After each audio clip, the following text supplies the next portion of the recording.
যদি লক্ষ্য থাকে অটুট বিশ্বাস হৃদয়ে, হবেই দেখা হবে বিজয়ে।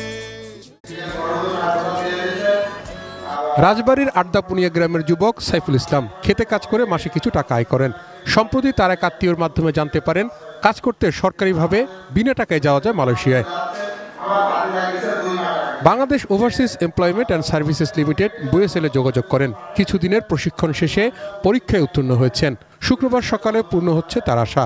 সাইফুল ইসলাম একাই নন, ওই দিন বিনা অর্থে মালয়েশিয়া যাবেন মোট 73 জন ভাগ্যবান। এখান থেকে আমাদের ইউনাইটেড প্লান্টেশন বাগান এখান থেকে খরচ চালাচ্ছে দেশের আমাদের সরকার মাধ্যম হিসেবে। বেতন দেশের হচ্ছে 1500 রিঙ্গিত, অর্থাৎ 37-37.5 যখন যেটা আসে আর কি রেটে। বাংলাদেশে কি করতে? বাংলাদেশে যে কৃষিখামার, কৃষিকাজ। এখন মাসে 40-50-50-এর মতো আসবে, মানে 50-এর নিচে আর কি। বয়েসেলের মাধ্যমে বয়েসেল ওই জায়গায় লোক আছে, কাগজ জমা দিচ্ছে 2 কপি, পাসপোর্ট, তারপরে ট্রেনিং দিচ্ছে আয়সা। তারপরে কি ট্রেনিং দিছে? 2 দিন ট্রেনিং দিছিলাম আয়সা। কত টাকা লাগতেছে? টাকা পয়সা লাগে নাই, সব কোম্পানি বয়েসেল অফিস।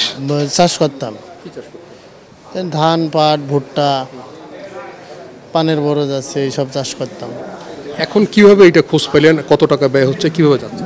আমার চাচাতো ভাই বিদেশ থাকে, সেই খোঁজটা দিয়েছে। আমাদের কোনো টাকা পয়সা লাগবে না, আর আজ পর্যন্ত লাগুনি, বিনা খরচে কোম্পানি আমাদেরকে নিয়ে যাচ্ছে। মানে প্রসেসিংটা কি, কিভাবে আপনারা জায়গায় আসলেন, জানলেন, কিভাবে এটা বুঝতে পারলেন? বুঝতে পারলাম, আমার সেই চাচাতো ভাইয়ের আমার কাছে পাসপোর্টের ফটোকপি এইসব চাইছিল, বলছে যে বিদেশ যাবে। আমি বললাম হ্যাঁ জি যাবো। বলছে, আমি বললাম টাকা হলে যাবো না। বলছে যে 1 টাকা লাগবে না, বিনা খরচে আমার কোম্পানি নিয়ে আসছে। আমি বললাম তাহলে যাবো। তার ভিতরে বয়েসেলের অফিসে মেসেজ পেয়ে আমি এখানে এসে ইন্টারভিউ দিয়ে তারপরে এই পর্যন্ত আসছি। তবে এমন সুখবরের পরও মালয়েশিয়া শ্রমবাজার নিয়ে রয়েছে শঙ্কা। কোটা অনুযায়ী আগামী 31 মের পর মালয়েশিয়া প্রবেশের বাধ্যবাধকতা আরোপ করেছে সে দেশ। কি হবে তাহলে? বাংলাদেশের এই অন্যতম শ্রমবাজার কি বন্ধ হয়ে যাচ্ছে? প্রশ্ন ছিল প্রবাসী কল্যাণ প্রতিমন্ত্রীর কাছে। আবার খুলবে, আবার খোলার জন্য আমরা কাজ করতেছি, আমাদের মন্ত্রণালয় কাজ করতেছে, আমাদের সরকার প্রধান কাজ করতেছেন। আমরা মালয়েশিয়ার সাথে যোগাযোগ করতেছি, মালয়েশিয়া গভর্নমেন্টের সাথে যোগাযোগ হচ্ছে, এবং ইনশাল্লাহ বন্ধ হবে না, খোলা হবে এবং খোলা থাকবে। মালয়েশিয়ায় কর্মী পাঠানোর সময় বাড়াতে আবেদন করা হয়েছে বলেও জানালেন প্রবাসী কল্যাণ প্রতিমন্ত্রী।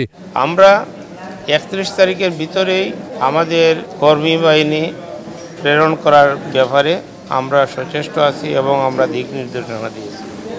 সেদিকে লক্ষ্য রেখে আমাদের মন্ত্রণালয় কাজ করতেছে। এরপরেও আমাদের মন্ত্রণালয় আরও সময় বৃদ্ধির জন্য মালয়েশিয়ার গভর্নমেন্টের কাছে চিঠি দিয়েছে এবং আমাদের মালয়েশিয়ান অ্যাম্বাসেডারও চিঠি দিয়েছে। 2002 সালের নভেম্বর থেকে 2024 সালের মে পর্যন্ত মোট 1381 জন কর্মী বিনা টাকায় পৌঁছেছেন মালয়েশিয়ায়। Towhid ছুরব, ATN news, Dhaka. নির্ধারিত 31শে মের মধ্যে মালয়েশিয়া কর্মী পাঠাতে কাজ করছে সরকার। তবে সময় বৃদ্ধির জন্য দেশটিতে যোগাযোগ করা হচ্ছে বলে জানিয়েছেন প্রবাসী কল্যাণ ও বৈদেশিক কর্মসংস্থান প্রতিমন্ত্রী শফিকুর রহমান চৌধুরী। শুক্রবার মালয়েশিয়ায় বিনা অভিবাসন ব্যয়ে যাচ্ছেন 73 জন শ্রমিক।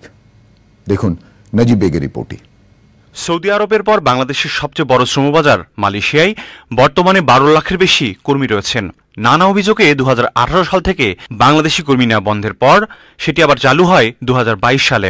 তবে আগামী 31 মের পর বাংলাদেশ সহ 14টি দেশের কর্মী নেওয়া বন্ধ করছে মালয়েশিয়া। মন্ত্রণালয়ে এক অনুষ্ঠান শেষে মালয়েশিয়ার শ্রমবাজার নিয়ে সরকারের অবস্থান জানান প্রবাসী কল্যাণ প্রতিমন্ত্রী। আবার খোলার জন্য আমরা কাজ করতেছি, আমাদের মন্ত্রণালয় কাজ করতেছে, আমাদের সরকার প্রধান কাজ করতেছেন। আমরা মালয়েশিয়ার সাথে যোগাযোগ করতেছি, মালয়েশিয়া গভর্নমেন্টের সাথে যোগাযোগ হচ্ছে, এবং ইনশাল্লাহ বন্ধ হবে না, খোলা হবে এবং খোলা থাকবে। সরকারিভাবে বিনা অভিবাসন ব্যয়ে 2022 সাল থেকে মালয়েশিয়ায় 1308 জন কর্মী পাঠানো গেছে। শুক্রবারও মালয়েশিয়ায় যাবেন আরও 73 জন কর্মী। এমন সুযোগ পেয়ে উচ্ছ্বসিত কর্মীরা। আমার একটা খরচ লাগে না, বিনামূল্যে যাওয়া খরচ সবকিছু কোম্পানি দেয়। আর যাতে পাওয়া খুব আনন্দ হচ্ছে। 5 লক্ষ টাকা লাগে মালয়েশিয়া যেতে, এখন আমরা বিনা খরচে যাইতেছি, এটা আমরা অনেক আনন্দিত। মালয়েশিয়া গিয়ে যথাযথ নিয়ম মেনে চলার আহ্বান প্রবাসী কল্যাণ মন্ত্রণালয়ের সচিবের। যদি আপনারা সেটা সাকসেসফুলি শেষ না করতে পারেন তাহলে বুঝতে হবে যে না, আমরা সেই সমস্ত কোম্পানি আর আমাদের কাছ থেকে লোক নাও নিতে পারে, সেই আশঙ্কা তৈরি হয়।